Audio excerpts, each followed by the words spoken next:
সংযুক্ত আরব আমিরাতে প্রায় ৫০ কোটি টাকার লটারি জিতলেন আমিরাত প্রবাসী বাংলাদেশি নূর মিয়া। আবুধাবির দ্য বিগ টিকেট রাফেল ড্রতে জয়ী হয়ে এখন তিনি ১.৫ কোটি দিরহামের মালিক। বেশ কয়েকজন প্রবাসী বাংলাদেশি একসাথে হয়ে নূর মিয়ার নামে ৩টি টিকিট কেনেন, আর তাতেই হয়েছে বাজিমাত। সংযুক্ত আরব আমিরাত থেকে সহকর্মী মেহেদি রুবেলের পাঠানো তথ্য ও চিত্রে বিস্তারিত দেখব। শ্রীলঙ্কা আবারও রপ্তানিতে শীর্ষে।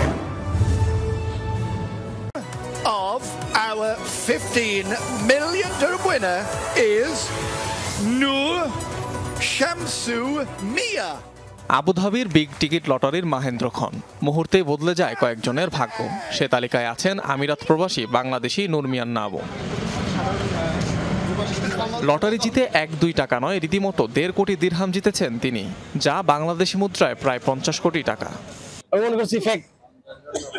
সবসময় ড্রটা তুলে রাত 7টা বাজে এই গতকালকে তুলছে 3টায়। ওই সময় আমি সেরকম প্রস্তুত ছিলাম না। গণমাধ্যমকে নূর মিয়া জানান তিনি সহ ৩৬ বাংলাদেশি একত্রে কিনেছেন ১,০০০ দিরহামের টিকিট। গেল কয়েক বছর ধরে তারা গ্রুপ ভিত্তিক কিনে থাকেন লটারির টিকিট। এবার কেনা হয় নূর মিয়ার নামে, তাই পুরস্কারের অর্থ ভাগাভাগি করে নেবেন নিজেদের মাঝে। আমরা ৩৬ জন বন্ধুবার সবাই মিলে প্রতি মাসে আমরা টিকিট ক্রয় করি। এখন এই মাসেও ক্রয় করছি, ভাগ্যক্রমে আমার নাম দিছে, আমার নামে মিলে গেছে ১৫ মিলিয়ন। নসিবটা আসলে মহান সৃষ্টিকর্তার উপরেই।